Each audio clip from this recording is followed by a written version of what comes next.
તારીખ 7/9/1996 કચ્છના મથલ ગામમાં ગૌશાળાનો ઉદ્ઘાટન પ્રસંગે સ્વામી સચ્ચિદાનંદજીનું પ્રવચન. Cassette number 175.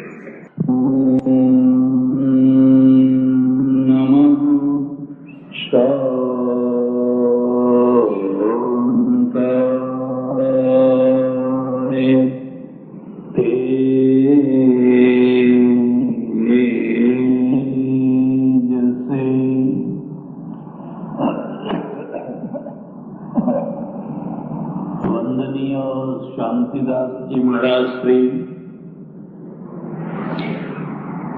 જેમના દેવ થયા પછી મથલ ગામ અને પાટીદાર સમાજને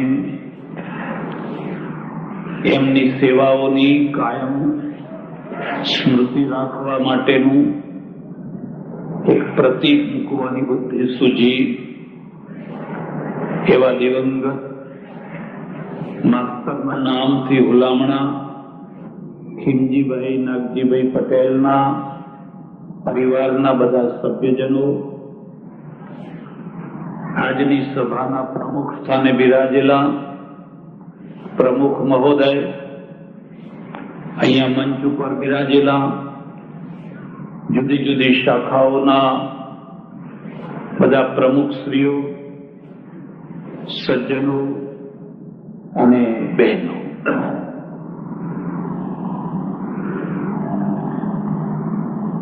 ભારતીય સંસ્કૃતિને જો સમજવી હોય તો એના મુખ્ય 3 પાયા છે. એમાં સૌથી પહેલો જે પાયો છે એ ગંગા, બીજો ગાય, ત્રીજો ગાયત્રી. આ ત્રણેયના અલગ અલગ પ્રેરક રૂપો છે. ગંગા પવિત્રતાનું પ્રેરક રૂપ છે, ગાયત્રી અધ્યાત્મનું રૂપ છે, અને ગાય છે, ગૌ છે, એ આર્થિક સ્વાવલંબિતાનું પ્રતીક છે. ગંગા અને ગાયત્રીની ચર્ચા નહીં કરું, પણ ગૌ માતાની થોડી ચર્ચા કરશું. પહેલા એટલું યાદ રાખજો, દરેક પ્રજાની સાથે કેટલીક ખાસ વસ્તુઓ જોડાયેલી હોય છે. એમ હિન્દુ પ્રજાની સાથે પણ બહુ પ્રાચીન કાળથી ગૌ જોડાયેલી છે.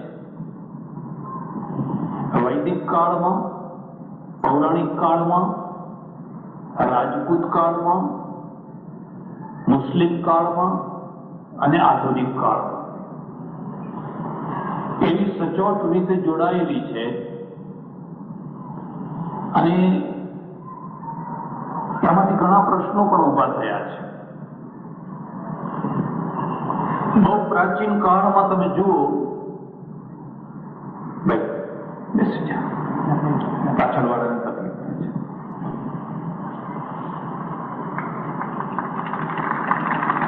બહુ પ્રાચીન કાળમાં તમે જુઓ તો વૈદિક ઋષિઓનું આખું જે લેવડ દેવડ તંત્ર છે એ ગાયોને આધીન છે. આખું અર્થતંત્ર ગાયોને આધીન છે. જ્યારે મુદ્રા પ્રચલિત નથી થઈ અને સમાજ લેવડ દેવડ કરતો, નાણાંના રૂપમાં ગાયને મુખ્ય નાણું માનવામાં આવતું. જે તમારામાં વૃદ્ધો હશે એમને આજે પણ ખબર હશે, 25-50 વર્ષ પહેલા ગામડામાં શાકભાજી વગેરે જે લેવાતું, અનાજના બદલે લેવાતું. લોકોના ઘરોમાં પૈસા નતા એટલે કંઈ પણ લેવું હોય તો અનાજ લઈને જાય ને બદલામાં લઈને આવે. એમ એક સમય હતો જ્યારે જેની પાસે વધુમાં વધુ ગાયો હોય એ ધનવાન કહેવાતો. એટલે એને ગૌ ધન કહેવામાં આવતું. આ ધન છે. અને ધન ઉપરથી જે ગાયોનો સમૂહ જે ચરવા જાય છે એને ધણ કહેવાય છે. ધણ ચરીને આવ્યું. ભેંસો ચરીને આવે તો એને ધણ ના કહેવાય, ખાડું કહેવાય. ભેંસોનું ખાડું હોય અને ગાયોનું ધણ હોય. અમારે ત્યાં એક પ્રાચીન કાળની એક બહુ સુંદર કથા છે અને જનક રાજાની કથા છે. જનક રાજા છે પણ સાથે સાથે બ્રહ્મ જ્ઞાની પણ છે, બ્રહ્મવેત્તા પણ છે. રાજા હોવું એ દુર્લભ વસ્તુ નથી, પણ રાજા હોવું અને સાથે સાથે બ્રહ્મ જ્ઞાની હોવું એ બહુ દુર્લભ વસ્તુ છે. તમે પૈસાદાર હોવ એ કોઈ બહુ ચમત્કારની વસ્તુ નથી, અસંભવ વસ્તુ નથી. પણ તમે પૈસાદાર હોવ અને છતાં સાથે સાથે તમે એટલા જ આધ્યાત્મિક પણ હોવ, અનાસક્ત પણ હોવ, નિર્લેપ પણ હોવ, તો એ બહુ મોટો ચમત્કાર છે. અને એક નિયમ છે, તમને જે ગમતું હોય એ તમે વારંવાર કર્યા કરો અને લોકો પાસે અપેક્ષા રાખો કે લોકો પણ આવું કરે. દારૂડિયા માણસની ઈચ્છા હોય છે કે મારું ટોળું વધે, અને બહુ ઝડપથી એનું ટોળું વધી જતું હોય છે. ગાંજાવાળાનું વધે, દારૂવાળાનું વધે, વ્યસનીના ટોળા તો બહુ જલ્દી ઉભા થતા હોય છે. જો વ્યસનીના ટોળા આટલી જલ્દી ઉભા થઈ શકતા હોય તો સત્સંગીના ટોળા કેમ ના ઉભા થઈ શકે? તો સજ્જનોના ટોળા કેમ ના ઉભા થઈ શકે? પણ વ્યસની જેટલી લગનથી વ્યસનને નો પ્રચાર કરતો હોય છે, સજ્જન એટલી લગનથી સજ્જનતાનો પ્રચાર નથી કરતો હોતો. જનકને થયું કાલે હું મરી જવાનો છું. હું કઈ અમર પટ્ટો લઈને આવ્યો નથી, પણ મરતા પહેલા હું મારા આખા રાજ્યને બ્રહ્મવેત્તા બનાવતો જાઉં, બ્રહ્મચિંતન કરતું કરાવતો જાઉં. બીજા રાજ્યો તો ઘણા હશે, પણ એના માટે કરવું શું? એટલે એને એકવાર એક બહુ મોટી સભા બોલાવી બ્રહ્મવેત્તાઓ, 10,000 ગાયો, અને એક ગાયના એક શિંગડા ઉપર 5-5 સોના મોરો બાંધી અને બધી ગાયો ઉભી કરી દીધી. મોટા મોટા બ્રહ્મવેત્તાઓ આવેલા. પછી એને માઇક ઉપર સમજો કે જાહેરાત કરાવી, યો વહ બ્રહ્મિષ્ઠ, જે તમારામાં કોઈ બ્રહ્મવેત્તા હોય આ ગાયોને લઈ જાઓ, મારે આ ગાયો આપી દેવી છે. એક બીજો મુદ્દો યાદ રાખજો. આજની દુનિયા હોય કે 1000 વર્ષ પહેલાની હોય કે 10,000 વર્ષ પહેલાની હોય, દુનિયાની કરોડરજ્જુ હંમેશા લક્ષ્મી રહી છે, હંમેશા લક્ષ્મી રહી છે. ગાયો લઈ જાઓ, સોને મળેલી ગાયો લઈ જાઓ, આ લક્ષ્મી છે. કોઈએ હિંમત ના કરી. હવે શરત એ છે કે જે તમારામાં બ્રહ્મ જ્ઞાની હોય, બ્રહ્મવેત્તા હોય, એ લઈ જાઓ. કોઈએ હિંમત ના કરી. સ્તબ્ધ થઈ ગઈ, આખી સભા સ્તબ્ધ થઈ ગઈ. યાજ્ઞવલ્ક જેવા એક સમર્થ ઋષિ આવેલા છે, એક ખૂણામાં ઉભા થયા અને પોતાના શિષ્યને કહે છે, ઉદાજહાર એતા ગા સોમસ્રવા, હે સોમસ્રવા, આ બધી ગાયોને આપણા આશ્રમમાં લઈ જાઓ.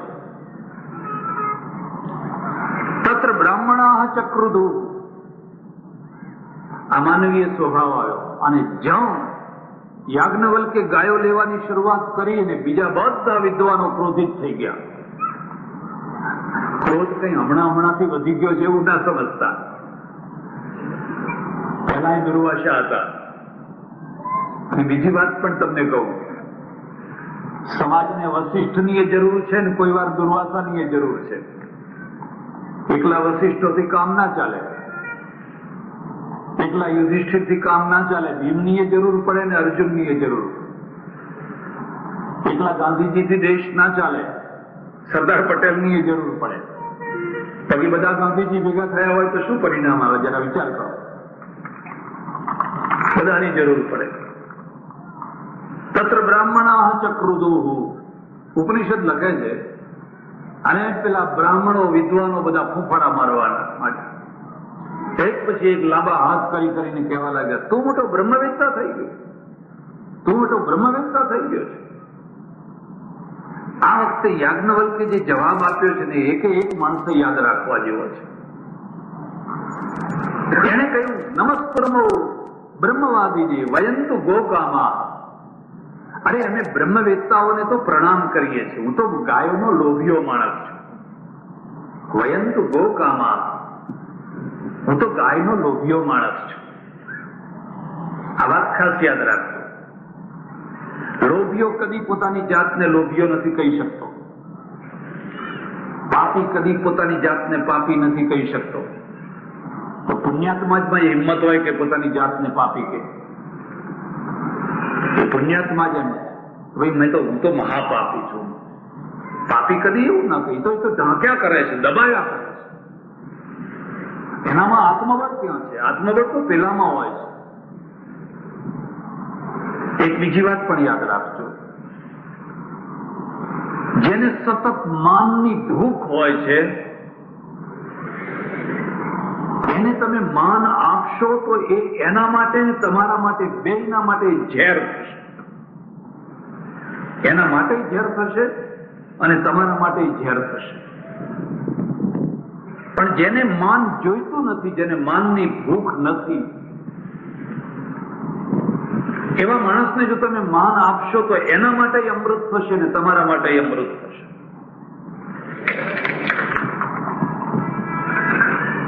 માન અમૃત છે અને માન ઝેર પણ છે. બેનપણે બેસી ગયેલા, કેટલો આગ્રહ કર્યો ત્યારે ઉપર આવીને બેઠા. બાકી ઘણાને તો કહેવું જ નથી પડતું ઉપર બેસો, આવીને બેસી જ જાય. સારામાં સારી જગ્યા જોઈને જ બેસી જાય, એમને કહેવું ના પડે ઉપર આવીને બેસો. આ બીજી વાત પણ તમે યાદ રાખજો, હીરો છે ને એને તમે પગમાં જડો કે મુગટમાં જડો, એની કિંમતમાં કશો ફરક નથી પડતો. એ પગમાં જડેલો ₹1,00,000 છે ને મુગટમાં જડેલો ₹1,00,000 છે. એને પોતાની જાત પ્રત્યેનો એક નિષ્ઠા હોય છે. યાજ્ઞવલ્ક સમર્થમાં સમર્થ ઋષિ છે અને સમર્થમાં સમર્થ ઋષિ હોવા છતાં નમ્રમાં નમ્ર છે, વિનયમાં વિનય. એટલે કે છે ભાઈ હું તો બ્રહ્મવિદ્તા નથી, તમે કોઈએ ના લીધી. પછી મેં જોયું કે હવે કોઈ લેતું નથી, ચાલો આપણે લઈ જઈએ. વયંતુ ગોકામા, હું તો ગાયનો લોભિયો માણસ છું.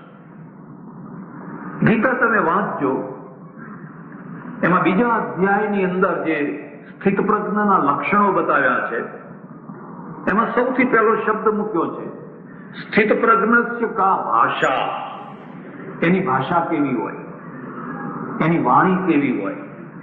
પછી બાકીનું બધું પછી જોવાનું, પણ એની વાણી કેવી હોય. વધારે ચર્ચા નહીં કરું, બહુ લાંબી ચર્ચા ચાલી. મારી એક કેસેટ છે, એનું નામ જ છે યાજ્ઞવલ્ક. એ યાજ્ઞવલ્કની કેસેટમાં આ બધો પ્રસંગ ગાર્ગીનો ને બધો મેં બતાવ્યો છે.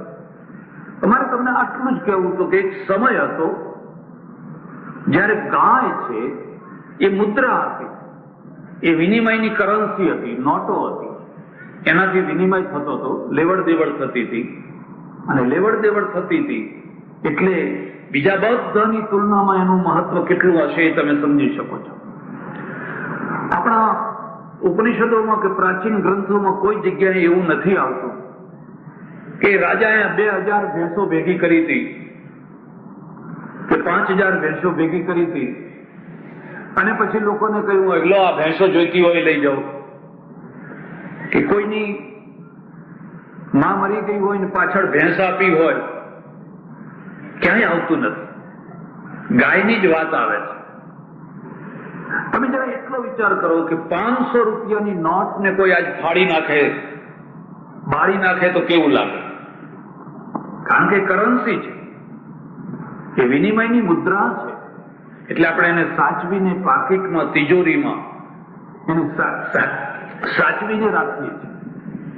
ગાયનું સ્થાન પણ આપતું. એક બીજી વાત, આપણે ઘણી ભૂલો કરી છે. એમાંની એક ભૂલ તો એ છે કે આખું વૈદિક ઋષિઓનું જે દર્શન છે એ જીવન પ્રત્યે સકારાત્મક છે, એને આપણે પાછળથી નકારાત્મક બનાવી દીધું.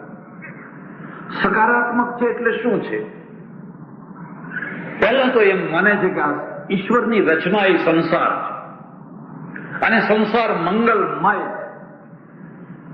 સંસાર પરમેશ્વરનું મૂર્ત રૂપ છે, વિરાટ રૂપ છે. એની નિંદા ન કરો, એને ધિક્કાર ન કરો, એનો તિરસ્કાર ન કરો. એમાંથી સારામાં સારી વસ્તુઓ ઉત્પન્ન કરો. એટલે વૈદિક ઋષિ રોજ પ્રાર્થના કરે છે, મારા દેશમાં ગાયો માધ્વીર ન ગાવઃ. અમારી ગાયો એટલી સુંદર હોય, એટલી દૂધ દેનારી હોય, અમારા ઘોડા સારા હોય, અમારા ધનુષબાણ સારા હોય, અમારા યોદ્ધાઓ સારા હોય. એક વસ્તુ સંસાર સારો હોય એની ચર્ચા છે. તમારું લશ્કર નકામું હોય, તમારી ગાયો નકામી હોય, તમારા વાહનો નકામા હોય, તમારા શસ્ત્રો નકામા હોય, દેશ ક્યાંથી મહાન થવાનો હતો? ખટારાના પાછળ લખી દે ભેરા ભારત મહાન, એટલે કઈ મહાન ના થઈ જવાય. એ તો લખી દીધું એટલે શું થઈ ગયું? મહાન થવું હોય તો જ્યાં આંગળી મૂકો ત્યાં મહત્તા પ્રગટ થવી જોઈએ, અને મહત્તા પ્રગટાવવા માટે સાધના કરવી જોઈએ, પુરુષાર્થ કરવો પડે. અમારી ગાયો એટલી દૂધવાળી હોય, અને બહેનો માટે એમ લખ્યું છે કે અમારી જે સ્ત્રીઓ છે, બહેનો છે, મહિલાઓ છે, વીર પ્રસુ, એ વીર બાળકોને જન્મ આપનારી હોય, વીર પુરુષોને જન્મ આપનારી હોય. એક 10 છોકરાની માં છે ને એક જ છોકરાની માં છે. એક છોકરો છે ને એ શિવાજી બને છે, રાણા પ્રતાપ બને છે, રામ બને છે, કૃષ્ણ બને છે. માં ધન્ય થઈ જાય છે. જશોદા કેમ ભૂલાતા નથી? કૃષ્ણના કારણે ભૂલાતા નથી. કૌશલ્યા કેમ ભૂલાતા નથી? પેલો વૈદિક ઋષિ કે છે વીર પ્રસુ, તારી કુંખેથી એવા વીર બાળકો જન્મે જે રાવણની સભામાં જઈને પગ રોપે તો રાવણની તાકાત નહીં કે એના પગને ઉપાડી શકે. કુરકુર કુરકુર કુરકુર કુરકુર કુરકુરિયા, લોટ ઓફ કુરકુરિયા. એને કરશો શું? એ બધા ભેગા કરી એ બધાને કરશો શું? એટલે તો આ સકારાત્મક દ્રષ્ટિ છે, અને સકારાત્મક દ્રષ્ટિનું પરિણામ એ આવ્યું જયારે આપણો વૈદિક યુગ હતો, એક સુવર્ણ યુગ હતો, એક સોનાનો યુગ હતો. ગામે ગામ ગાયો. એક જમાનો એવો હતો કે આપણા ત્યાં એવી કહેવત હતી કે દૂધ ને પૂત બે વેચાય, કેટલું દૂધ થતું હશે. અમારે વાલજીભાઈ કહેતા હતા કે અમે બધા દૂધ કચ્છમાં, સિંધમાં ભરી મૂકી દઈએ, જેને જેટલું જોઈએ એટલું લઈ જાય. અમે વેચવાની વાત જ નહીં, દૂધ વેચાતું જ નહીં. એક સમય એવો આવ્યો કે છોકરાને પીવડાવવા માટેનું દૂધ મળવું મુશ્કેલ થઈ ગયું. અને એક સમય એવો હતો ગામડામાં લોકો છાશ ઢોળી દેતા, એટલી છાશ થતી, ગરીબ ગરબાને બિલકુલ મફત, અને પછી વધે તે બધી ઢોળી દેવામાં આવતી. એક સમય હતો. એટલે આપણે જીવનને હંમેશા સકારાત્મક દ્રષ્ટિથી જોયું, પછી નકારાત્મક દ્રષ્ટિ આવી. અને નકારાત્મક દ્રષ્ટિનું કેન્દ્ર શું છે? ખેતી ના કરશો, કેટલું પાપ લાગે, હા, કેટલી જીવાત મરે છે, કેટલા જંતુઓ મળે છે, કેટલા અળસિયા મરે છે. ખેતી ના કરશો, ફલાણું ના કરશો, તો પછી જીવશો કેવી રીતે? ચિંતા ના કરો, તમારા નસીબમાં લખ્યું હશે એ તમને મળવાનું છે. તમારા પ્રારબ્ધમાં જે લખ્યું હશે એ તમને મળવાનું છે. કોઈ પણ પ્રજાને જો મારી નાખવી હોય ને તો એને પ્રારબ્ધવાદી બનાવી દેવાની, બસ બીજું કઈ નહીં કરવાનું. એને પ્રારબ્ધવાદી બનાવી દો, આપોઆપ મરી જશે. હું હમણાં ઇઝરાયલ જઈને આવ્યો. તમે જો સંદેશ વાંચતા હશો તો રવિવારના સંદેશના લેખ તમે વાંચો. ઇઝરાયલ તમે જઈને જુઓ તો એમ થાય કે હા હા હા હા, મારો ભારત કોઈ ટાઈમે આવો હશે, આ જ પ્રકારનો મારો દેશ હશે. આખો ડગલે ને પગલે પુરુષાર્થ પુરુષાર્થ પુરુષાર્થ પુરુષાર્થ પુરુષાર્થ. અને પુરુષાર્થ એટલે આંધળો પુરુષાર્થ નહીં, વિજ્ઞાન સહિતનો પુરુષાર્થ, બુદ્ધિપૂર્વકનો પુરુષાર્થ. તમારા પૂર્વજો, તમારા એટલે નખત્રાણા તાલુકાના કડવા પાટીદારના પૂર્વજો શું લઈને બહાર નીકળ્યા? એક લાંબી કરવતી અને મજબૂત બાવડા, અને મજબૂત બાવડા અને લાંબી કરવતી લઈને એ આખા ભારતના ખૂણે ખૂણે ફરી વળ્યા. અને એમણે કઈ પુરુષાર્થ કર્યો, કઈ પુરુષાર્થ કર્યો, કઈ પુરુષાર્થ કર્યો, કઈ તપ કર્યું, કઈ તપ કર્યું. હું તમને ભલામણ કરું છું, ઘરમાં ભગવાનનો ફોટો ના રાખવો હોય તો ના રાખજો, પણ પોતાના મા બાપનો ફોટો તો જરૂર રાખજો. જેમના બાવડામાંથી પરસેવો નીકળ્યો અને એક પૈસો હરામનો કોઈનો ના ખાધો, મહેનત કરીને ખાધી, આખા ભારતમાં ફરી વળ્યા. અને આજે તમે જુઓ તો આખા લાકડાના ઉદ્યોગમાં, ફલાણા ઉદ્યોગમાં, ફલાણા ઉદ્યોગમાં, ફલાણા ઉદ્યોગમાં. એક જ પેઢીમાંથી આ બીજી પેઢી આટલો વિકાસ કરી શકી. જો આ જ ગામમાં પ્રારબ્ધ કરીને બેસી રહ્યા હોત તો શું થાય? આ જ ગામમાં. એટલે કદી પણ લોકોને પ્રારબ્ધવાદી ના બનાવતા. મારી વાત માનજો, ભલા થજો, કદી કોઈને હાથ ના બતાવશો. બાકી અત્યારે સારામાં સારો આ ધંધો છે. તમે ટ્રેનમાં જતા હોય ને હાથ જોવા માંડો એટલે બધા ટોળું ભેગું થઈ જાય. મહારાજ મારો હાથ જોજો, મારો હાથ જોજો, મારો હાથ જોજો. અમારા એક હાથ જોનારા માણસ છે, મેં કહ્યું તમે આ બધાના હાથ જોવો છો તે ખરેખર એમાં કંઈક સાચું હોય છે? મને કે સાચું એક મારું ઘર ચાલે છે, તેના કારણે મારું ઘર ધમધોકાર ચાલે છે. બાકી એમનું તો જે થવું હોય આપણે 2 મિનિટ 5 મિનિટમાં જે તે આડી અવડી રાજી થાય એવી વાતો કરવી, ખુશ થાય એવી વાતો કરવી. ભલા થજો. બીજી વાત છે, વૈદિક સંસ્કૃતિ છે એનું સકારાત્મક રૂપ છે. અને સકારાત્મક રૂપ આવતા આવતા આવતા આવતા આપણા ત્યાં પૌરાણિક રૂપમાં આવ્યું. અને પૌરાણિક રૂપ આખા તમે પુરાણોમાં જોશો તો પુરાણોનો ઉદ્ભવ જ ગાયથી થયો છે. કથા આવી હોય છે કે પૃથ્વી ઉપર પાપ વધી જાય છે, હાહાકાર થઈ જાય છે, લોકો જીવી નથી શકતા, અસુરોનો ત્રાસ વધી જાય છે.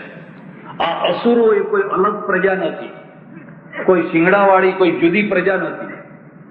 અસુરોનો અર્થ ગુંડા, માફિયા. બિહારમાં જે લોકો રહેતા હોય એમને પૂછી આવજો કોણ વધ્યું છે ત્યાં. તમને જીવવા ના દે, સજ્જન માણસોને જીવવા ના દે. હવે કરવું શું? પૃથ્વી છે ને, પૃથ્વી ગાયનું રૂપ ધારણ કરીને જાય છે. બીજું કોઈ રૂપ કેમ ના ધારણ કર્યું? ભેંસનું નહીં, બકરીનું નહીં, ફલાણું નહીં, ફલાણું નહીં, ગાયનું રૂપ ધારણ કરીને જાય છે. અને ભગવાન લક્ષ્મીનારાયણ છે ને, એમની પાસે જેને પોકાર પાડે છે કે મારાથી હવે ભાર ઉંચકાતો નથી, મારા ઉપર એટલો બધો ભાર થયો છે ને, ભાર હલકો કરો. એવું કહેવાય છે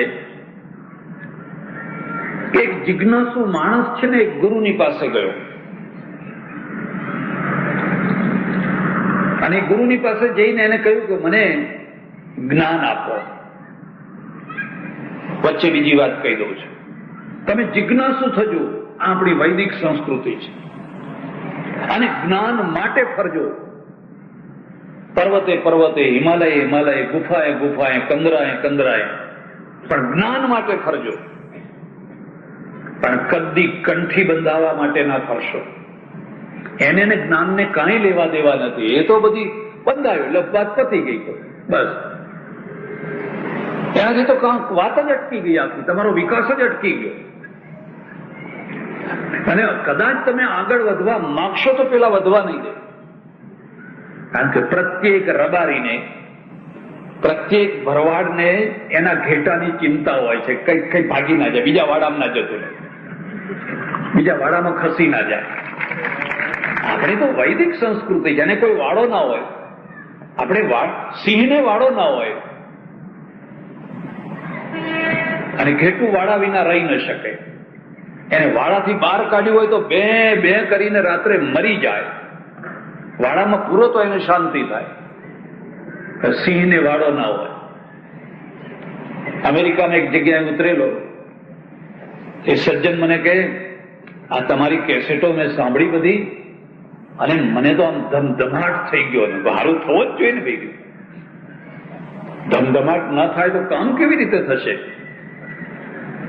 કારણ કે અમારે ત્યાં ગુરુ આવે છે, એમને મેં કહ્યું કે હવે આ ઘેટા બનાવવાના બંધ કરો ને થોડાક સિંહ બનાવો. ગુરુ ગોવિંદસિંહે પંજાબમાં સિંહ બનાવ્યા તો ઔરંગઝેબની સલ્તનતને હચમચાવી નાખી. અને આપણે ગુજરાતમાં કશું હચમચ્યું નહીં.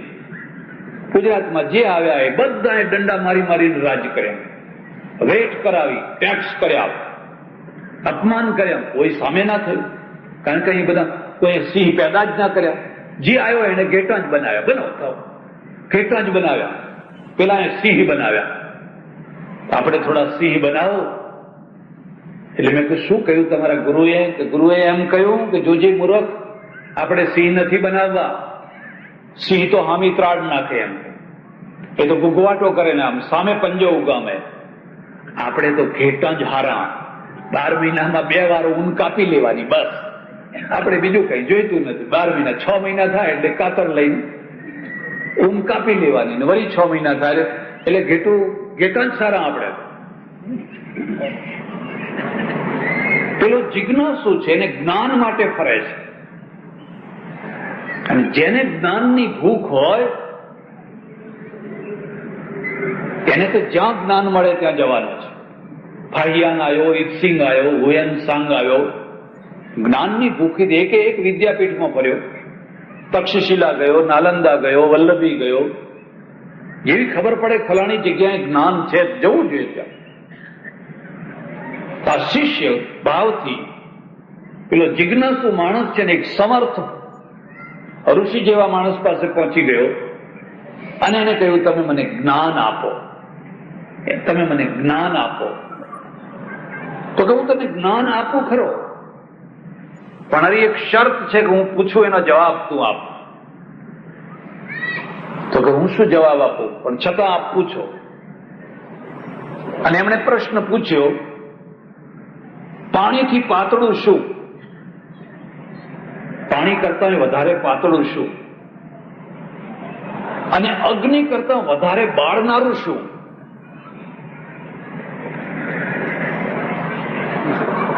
અને ભારેમાં ભારે વસ્તુ કઈ? આ બધા જવાબ આપ મને. મુજે ગુરુજી મને તો કઈ ખબર નથી. હું તો ખબર હોત તો શું કામ ભટકવા આવત, પણ તમે જ જવાબ આપો. અને ત્યારે એને ગુરુ કહે છે, પાણીથી પાતળું જ્ઞાન છે. કારણ કે જ્યાં જ્ઞાન પ્રવેશ કરે ત્યાં પાણી પ્રવેશ ન કરી શકે. અને અગ્નિથી વધારે બાળનારું છે ને એ ક્રોધ છે. અગ્નિનો બળેલો માણસ તો સાંજે તમે મલમ લગાવો તો સવારે સારો થઈ જાય. પણ જે ક્રોધનો બળેલો માણસ છે, કડવા વેણથી બળેલો માણસ છે, કટુ વાક્યોથી બળેલો માણસ છે, તો આખી જિંદગી એના ઘા દૂજાતા હોય છે, એને રૂજ જ નથી આવતી. ક્રોધ અગન સે ભારી. અને પાપ છે ને એ ભૂમિ કરતા ભારે છે. ભૂમિના ભાર કરતા પાપનો ભાર વધારે છે. અને કલંક કાજલ સે કારી. કાજળથી વધારે કોઈ કાળી ચીજ હોય તો એનું નામ કલંક છે. એટલે હું તમને એક બીજી વાત કહું છું, તમે ઉજળા થજો, ઉજળા રહેજો, પણ ભલા થઈને કોઈને કલંક ના લગાડશો. કોઈ ના ઉપર કદી કલંક ના લગાડશો. અને જો કલંક લગાડવાની ઈચ્છા થાય તો રાત્રે ચંદ્રને જોજો. ચંદ્રથી તો કોણ ઉજળું હશે, પણ ચંદ્રના વચ્ચે કલંક લાગેલું છે, ડાઘ લાગેલો છે. કારણ કે ચંદ્રને ગર્વ થયો, મારા જેવું કોઈ ઉજળું નહીં, મારા જેવું કોઈ ઉજળું નહીં, મારા જેવું કોઈ ઉજળું નહીં. ગર્વ કિયો સોઈ નર હાર્યો, સિયા રામ જીસો. ગર્વ કિયો સોઈ નર, ગર્વ કિયો વનરી ચણો ઠડી, મુખકારો કરી ડાર્યો, સિયા રામ જીસો.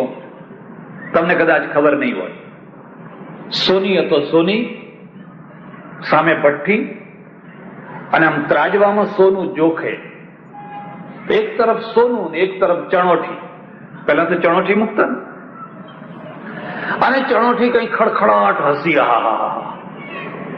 ખડખડાટ હસી, અટ્ટહાસ્ય. એટલે સોને કહ્યું કે બેન કેમ હસે છે? કે જો જો જો તું ને હું બે સરખા, આપણે બે સરખા, એક તરફ તું ને એક તરફ હું. એટલે પેલું સોનું કે બેન એમ કઈ સરખા ના થવાય. મારી કિંમત ક્યાં, તારી કિંમત ક્યાં? તું તો કિલોના ભાવે વેચાય, ચણોઠી તો કિલોના ભાવે વેચાય ને હું તો તોલાના ભાવે વેચાઉં. પણ મારા જેવી જો તારે થવું હોય, કિંમત કરાવવી હોય, આ ભઠ્ઠીમાં હું બળી છું. આ ભઠ્ઠી ધગધગતી ભઠ્ઠીની અંદર. ચણોઠી કે એમાં કઈ મોટી વાત હતી, હું એ ભઠ્ઠીમાં પડું એમ. સોને કહ્યું તારું કામ નહીં બેન, તું રવા દે, ભઠ્ઠીમાં ના પડીશ. ના કે પડીશ, જરૂર પડીશ. અને કછોટો માર્યો એને તો, અને માર્યો કૂદકો, પડી ભઠ્ઠીમાં. અને જેવી પડી એવી જ અજાઈને તે શું શું શું કરતી બહાર નીકળી ગઈ. ત્યારથી મોઢું કાળું થઈ ગયું. પહેલા આખી લાલ હતી,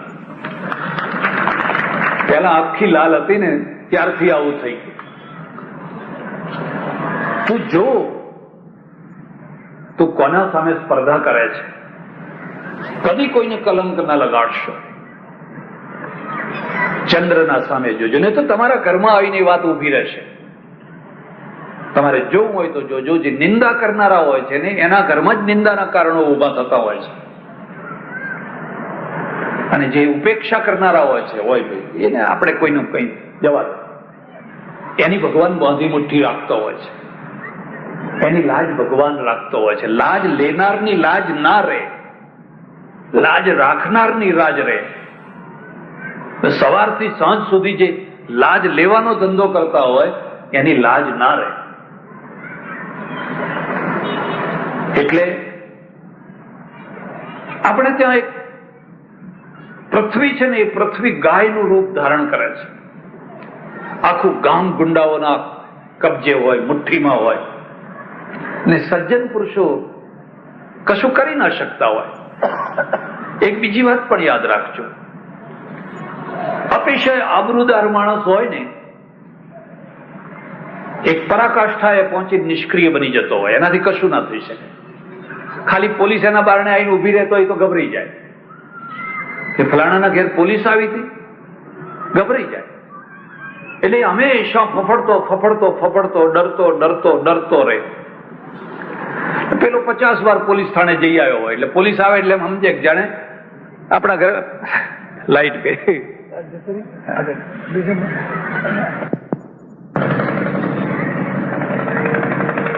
પોલીસ આવીને ઉભો રહે એના ઘેર એટલે એમ સમજે કે આ તો આપણા વેવાઈ આયા છે આપણું બહુમાન કરવા માટે. એને કઈ પડી જ ના હોય. બહુ આબરૂદાર માણસ થાય ને પછી બહુ કામ ના કરી શકે. એ કોચલામાં કોચલામાં પૂરાઈ રહે. વાત વાતમાં એને કોચલામાંથી બહાર ના નીકળી શકે. અને જેમ મોટા પુરુષો કોચલામાં પૂરાતા જાય એમ અસુરોનું રાજ વધતું જાય. અસુરો એવી રીતે શક્તિશાળી થાય. ત્યારે હવે કરવું શું?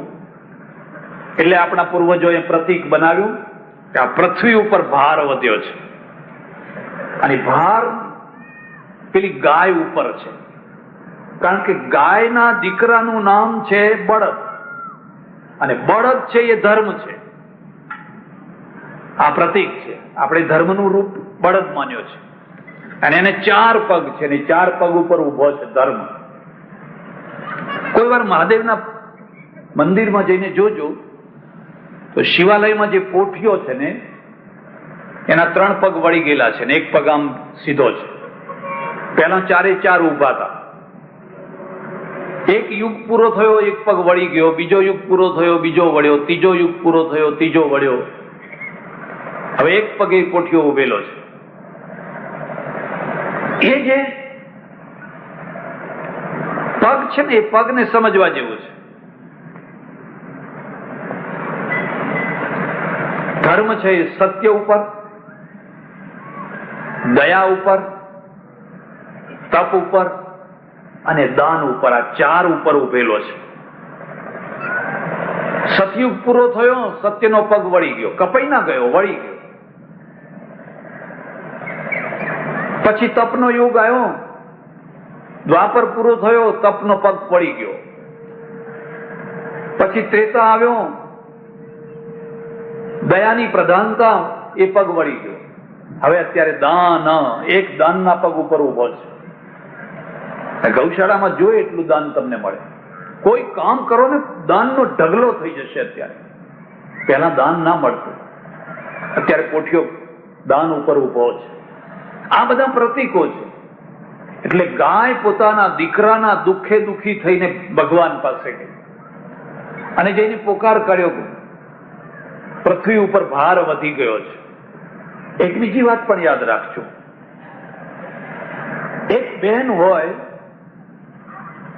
અને માથે 4નો ભારો હોય, 2 મણ, 2.5 મણ, 3 મણનો, 2 કિલોમીટર દૂરના ખેતરથી ભારો લઈને આવતી હોય ને ગરદન આમ બેસી ગઈ હોય. હવે એ બેનને તમે રસ્તામાં લાડુ આપો, શીરો આપો, દૂધપાક આપો, એ બધું એને ખાવાનું ગમે ખરું? એને પહેલી જરૂર શું છે? ભાર ઉતારવાની. પછી રોટલો આપો તોય વાંધો નહીં. હવે ભાર ઉપર ચાલુ છે ને, ગલ્લો દૂધપાક ખાઓ, દૂધપાક ખાઓ. ગોંડલમાં મહારાજા થયા ભગવતસિંહજી, જો તમે નામ સાંભળ્યું હોય.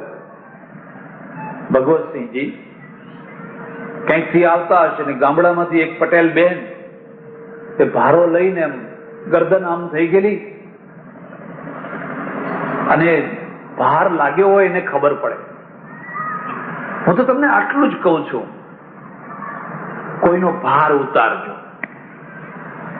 અને પોતે ભાર વિનાના થઈને જીવન જીવજો.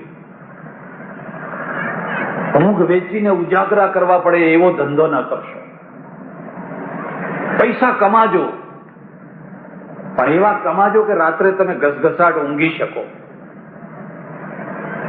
એવા પૈસા ના કમાશો કે જે તમારી ઊંઘ હરામ કરી નાખે, તમારું ખાવું હરામ કરી નાખે, તમારું જીવવું હરામ કરી નાખે. એવા પૈસા ના કમાશો. નહીં તો ટેન્શન જ ટેન્શન, ટેન્શન જ ટેન્શન, ગોળીઓ જ ગોળીઓ ખાધે રાખો. ભાર વિનાનું નિર્ભાર જીવન. ભગવાને આખો ગોવર્ધન પહાડ ઉપાડ્યો, આખો ગોવર્ધન પહાડ, પણ ટચલી આંગળીએ ઉપાડ્યો ભાર વિનાના. અને જે થોડોક ભાર હતો એ ગોવાળીઓના માથે નાખી દીધો. તો ભાઈ તમે ઉપાડ્યો છો, તમે સંસ્થા ચલાવજો, તમે પેઢી ચલાવજો, તમે દુકાન ચલાવજો, તમે ગામ ચલાવજો, તમે સરકારી નેતાઓ થજો, પણ ટચલી આંગળીએ મુચકાય એટલું જ ઉચકજો. આ ટચલી આંગળીનો અર્થ એટલો છે કે રમત રમતમાં બહુ મજા આવશે જીવનમાં, અને ના ઉંચકાય એટલું જો ઉંચકી લેશો અને પછી આંફ્યા કરો, આખી જિંદગી આંફ્યા કરો. તમે તમારા ભારથી જ દુખી થઈ જશો. બીજાના ભારને ઉતારો, બીજાના ભારને હલકો કરો. એ પેલી બેન છે ને માથે ઘાસનો ભારો ત્રાસી ગયેલી, ક્યાં ઉતારવું? રાજા મળી ગયા, ઓળખે નહીં કે આ રાજા છે. ભગવતસિંહની ખાસિયત એવી કે પટાવાળાથી માંડીને રાજા સુધી એક સરખો ડ્રેસ. એ કાઠિયાવાડી અંદર ખૂબ પાઘડી બાગડી બધું એક સરખું પહેરે. એટલે એને કહ્યું, માજી બેન, તું આટલી બધી ભાર લઈને છે તો દુઃખી થાય છે.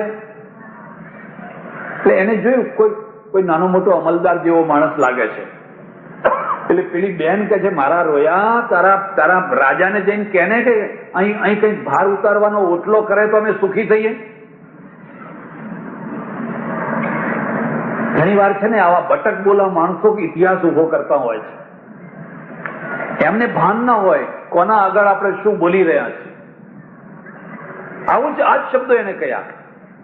અને રાજા એટલે રાજા એને હુકમ કર્યો કે એકે એક ગામની એકે એક સીમની અંદર જ્યાં જરૂર હોય ત્યાં પહેલામાં પહેલા તમે વિસામા ઉભા કરો, નીચે પરબ ને ઉપર ભાર ઉતારવાનો. એટલે પેલી બેન આમ ઉતારે ને પાછો પોતાની મેળે લઈ શકે, કોઈ ચડાવવાની કોઈની જરૂર નહીં, પોતાની મેળે જ લઈ લે. એટલે ભાર છે ને જિંદગીનો એક ભાર, એ જ મોટામાં મોટી વસ્તુ છે. અને ભાર ઉતારવું, જે ભાર ઉતારી આપે એનું નામ તો ભગવાન છે. જેના શરણે જાઓ ને તમારો ભાર ઉતરી જાય, તમે ધન્ય થઈ જાઓ. બસ ભાર વિનાના, બસ ધન્ય થઈ ગયા. એટલે ગાય છે એ ગાય, પૃથ્વી છે ગાયનું રૂપ લઈને ગઈ છે. પૌરાણિક બીજી વાત છે.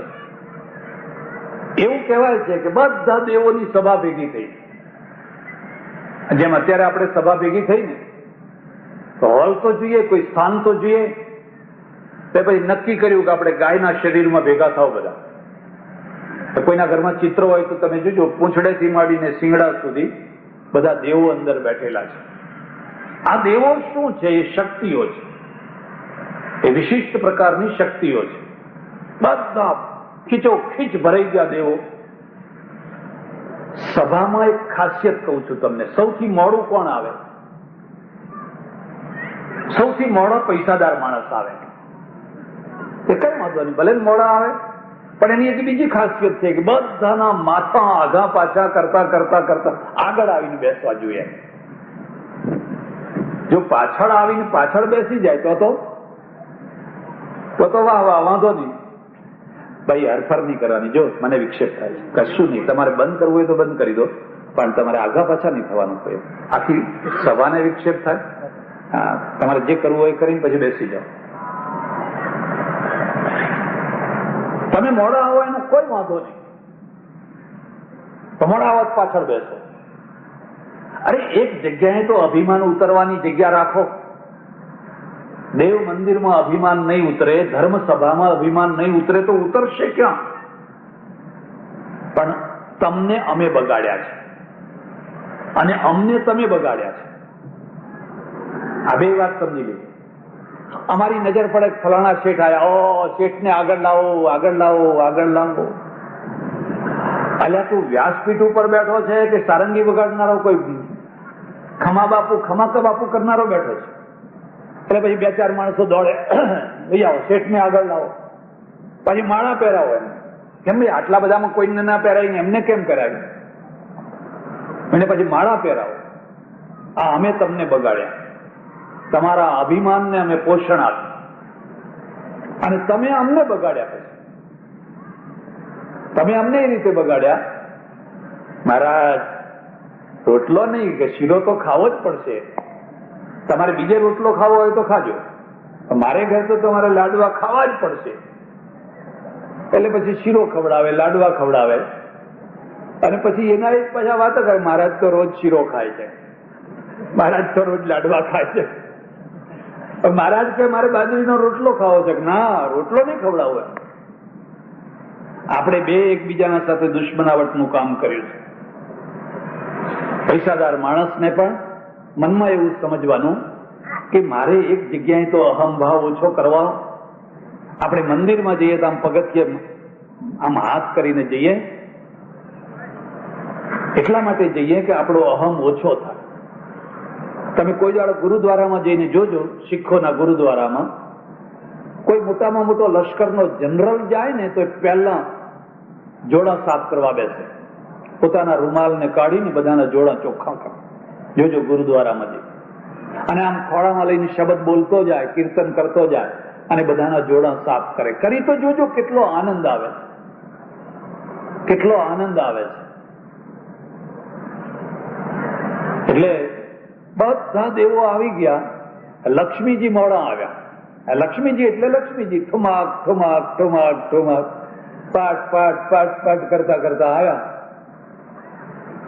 કોઈ જગ્યા ખાલી નથી, કે સીટ કોઈ ખાલી નથી, બધી ભરી ગઈ છે. કોણ ખાલી કરી આપે? ઝંખવાણા પડી ગયા. હવે શું કરવું? તો પાછી જવું કે તમારી મરજી? હા, એક જગ્યા છે, હવે યાદ આવ્યું એમને. એક જગ્યા છે, જો તમારે આ સભામાં ભાગ લેવો હોય તો. કઈ જગ્યા? ગાયનું છાણ છે, ગોબર છે. તો ગોબર, લક્ષ્મીજી ગોબરમાં બેઠા. આ પુરાણ છે.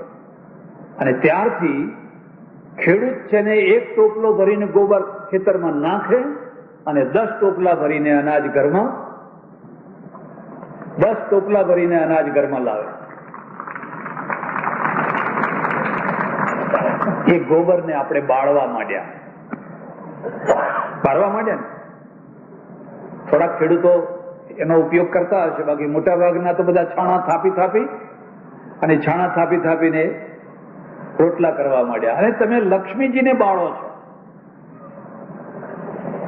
જો તમે વચ્ચે સાંભળ્યું હોય તો 2 વર્ષ પહેલા હોલેન્ડથી ગાયોનું છાણ ભારતમાં લાવવાનું હતું, સ્ટીમરો ભરીને. ઘણા લોકોને આશ્ચર્ય થયું, આટલું બધું. હા, હું અમેરિકા ગયેલો તો એમરીલો પાસે એક બહુ મોટી ગૌશાળા છે. બહુ મોટી એટલે તમે કલ્પના ના કરી શકો એટલી ગૌશાળા છે. મારા ખ્યાલથી 60-70 હજાર ગાયો હશે. 60-70 હજાર. કદાચ હું ઓછી બોલું છું, એથી પણ વધારે. મેનેજરને ફોન કર્યો કે મારે ગૌશાળા જોવા આવવું છે, તમે ટાઈમ આપશો, અમને બધું બતાવશો? તો એને કહ્યું ખુશીથી આવો. અમે પહોંચી ગયા.